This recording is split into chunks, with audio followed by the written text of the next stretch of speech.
এই দেখো, এই দেখো, একটু ফাঁক পাইছে, মাথা দিচ্ছে ঢুকায়। ওমা ওমা আন্ডার। দর্শক, আমরা এই মুহূর্তে বের হচ্ছি, তেল পাম্পে যাব। সেখান থেকে ফুয়েলটা ভরার পর আমরা একটু ঘোরাঘুরির জন্য বের হলাম। এই যে বন্ধু আমার গাড়ি বের করছে, পিছনে টান দিতে হবে। হায় হায়, গাড়ি নষ্ট না, তবে রাস্তাতে কাজ চলছে, কনস্ট্রাকশনের কাজ চলছে, যেখানে আসলে টান দিতে হলো। বিসমিল্লাহির রহমানির রহিম। তো বের হলাম, হাইওয়েতে প্রবেশ করলাম। আমরা যাচ্ছি ফুয়েল নিতে। প্রচুর গ্যাঞ্জাম। এই দেখো, এই দেখো, একটু ফাঁক পাইছে, মাথা দিচ্ছে ঢুকায়। শেষে আমরা যানজট ছাড়িয়ে এখন মেন হাইওয়েতে রওনা দিয়েছি। দেখুন, দৃশ্যটা খুব সুন্দর লাগছে। আর একটা কথা বলে রাখি, আপনাদের যদি জরুরি কোনো কাজ থাকে তাহলে মানে এই ভিডিওটা স্কিপ করা ভালো। আর যদি আপনারা বেকার থাকেন, মানে খেয়ে দিয়ে কোনো কাজ নাই, তাহলে আমাদের এই ভিডিওটা দেখতে পারেন। উড়াধুরা ব্লগ শুরুতেই বলে দিয়েছি। সামনে দিয়ে হাতি ঘোড়া গেলে ভালো লাগতো, মানে হাতি ভাল্লুক মানে মাঝে মধ্যে দেখা যায় রোড দিয়ে ক্রস করছে, ওইরকম দৃশ্য দেখাতে পারলে ভালো হতো। কিন্তু এখানে আসলে এই বাস সিএনজি ছাড়া আর কিছুই নাই। আর ওর সামনে যাচ্ছে আমরা, রাস্তার সৌন্দর্য বেশ চমৎকার। এই যে একটা ভাইয়া আপুকে নিয়ে যাচ্ছে ড্রাইভ করে। টাকা থাকলে কারটা কিনতাম, কিন্তু আমরা গরিব। এই যে দেখেন, রাস্তা পার হচ্ছে, ডানে বাঁয়ে তাকানোর কোনো সিস্টেম নাই, ওরা পার হয়ে যাচ্ছে। ওদের যেটা মন চায় সেটাই করবে, মানে ডানে বাঁয়ে তাকাবে না, গাড়ি আসলো কি আসলো না। আচ্ছা, আরেকটু আসতে যাও। এই যে এখানে লেখা আছে নওগাঁ 49 কিলোমিটার, কিন্তু আমাদের গাড়ির টাঙ্কিতে আসলে তেল নাই, যে কারণে আমরা গরিব, যেতে পারছি না। আমরা এই সামনে একটা তেল পাম্প পর্যন্তই যেতে পারবো, আর অল্প কয়েক টাকার 15-20 টাকার তেল কিনবো। বেশ চমৎকার পরিবেশ। ওই যে বললাম, আপনাদের যদি খাইয়ে দিয়ে কোনো কাজ না থাকে তাহলে আমাদের এই ব্লগটা দেখতে পারেন। অনেকে আছে বেকার মানুষ, অযথা ভিডিও দেখে, তো তাদেরই জন্য শুধুমাত্র আমাদের এই ভিডিওটা। আমি অনেক বক করছি, আসলে আমি কথা খুব কম বলি, কিন্তু আসলে আপনারা বুঝতে পারছেন আমি কতটা কথা কম বলি। আমার বেশি কথা বলা একদমই পছন্দ না। যারা বেশি কথা বলে তাদের আমার একদমই পছন্দ হয় না। সামনে সরু কালভার্ট এখানে লেখা ছিল, কোথায় কালভার্ট সেটা তো দেখতে পাচ্ছি না। এই যে দেখেন, এতটুকু একটা কালভার্ট। ওমা ওমা আন্ডারে মায়ের হোনা, বাঁচাও, গাড়ি মনে হয় বেঁচেই গেছি। এত বড় করে লেখা আছে কামারপাড়া বাজার। এটা আপনাদের সুবিধার্থে বলে দিই, রাজশাহী টু নওগাঁ মহাসড়ক এটা। ওমা, এত ক্লোজ শটে এই ট্রাকটা গেল। এটাকে ভিডিও গেম খেলছে নাকি এরা? যাই আর একটু সামনে দেখি কি দেখাতে পারে আপনাদেরকে। এটা অনেক বড় আমের বাজার আসলে। এখন কিন্তু শীতের সময়, যে কারণে আম নাই। গরমের সময় আপনারা যদি এই রাজশাহী জেলার মোহনপুর উপজেলার কামারপাড়া বাজারে আসেন, আমের ছড়াছড়ি, বিভিন্ন রকম আম ওঠে এখানে।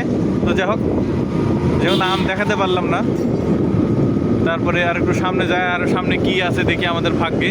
তো দোয়া করবেন যেন ভালোভাবে পৌঁছাতে পারি। কিন্তু ভিডিও হচ্ছে না, হয়নি? হচ্ছে। দেখা গেল ভিডিওতে চাপ দেয়নি, এত বক করে যাচ্ছে, তাতে লাভ নাই। আমি এমনিতে একটু কথা কম বলি, আপনারা বুঝতেই পারছেন। আমি খুব বেশি কথা পছন্দ করি না।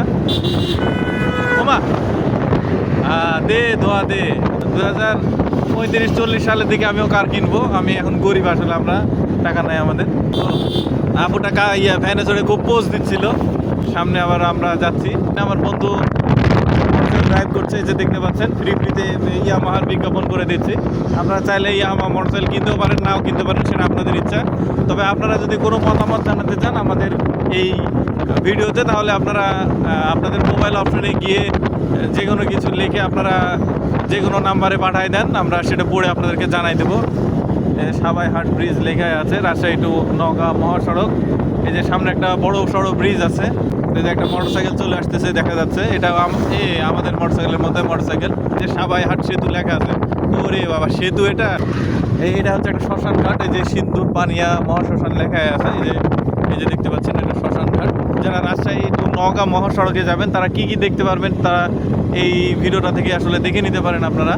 তো যাই আর একটু সামনে আসলে, আমি একটু কথা কম বলার অভ্যাস আমার, বেশি কথা বলতে পারি না, এটা নিয়ে আপনারা কিছু মনে করবেন না। ওরে গাড়িটা দিলে আগুন ধরে দিয়ে গেল রে। 2042 সাল কিনবো ইনশাল্লাহ।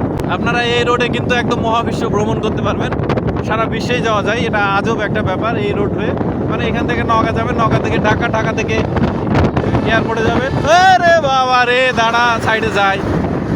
রোড আর ডিপ তো যাই হোক, এখান থেকে যাবেন আপনারা নওগাঁ থেকে যাবেন ঢাকা থেকে আপনি বিমানবন্দরে যাবেন, যে কোনো বিমান উঠে যে কোনো বিশ্ব ভ্রমণ করতে পারবেন। আর এই যে 3 জন যাচ্ছে দেখছেন, এই জিনিসটা আসলে ঠিক না। মোটরসাইকেলে 2 জন বেস্ট, বাস পাইছে কি লাভ হলো আমার? এই 10 সেকেন্ড আগে সেখানে দাঁড়ালো, পেছনেই আমি আবার বেশি কথা আসলে খুব পছন্দ করি না। আর মোটামুটি 20 সেকেন্ডের মধ্যে আমরা তেল পাম্পে চলে যাব, যে ওখানে তেল নিব, দেখা যাক কয় টাকার কি তেল নেওয়া যায়।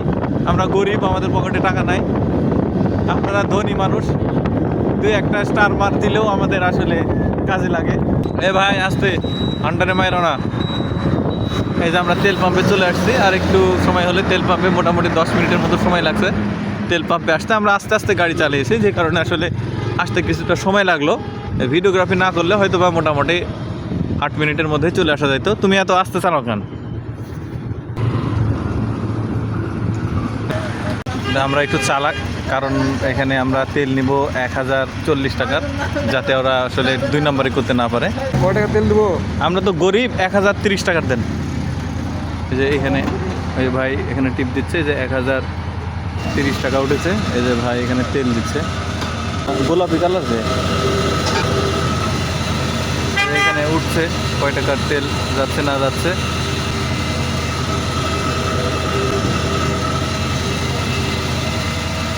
এক 1000, 16, 17, 20, 22, 24, 27, 30। এই যে 1030 টাকার তেল না আমাদের শেষ। 1030 টাকা চলে গেল, আমরা গরিব।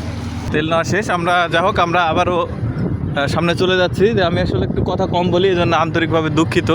তো যা হোক দর্শক, আপনাদের এই উড়াধুরা ব্লগটি দেখার জন্য অসংখ্য ধন্যবাদ। আপনাদের এই মূল্যবান সময় নষ্ট করার জন্য অনেক ভালোবাসা এবং ধন্যবাদ আপনাদেরকে।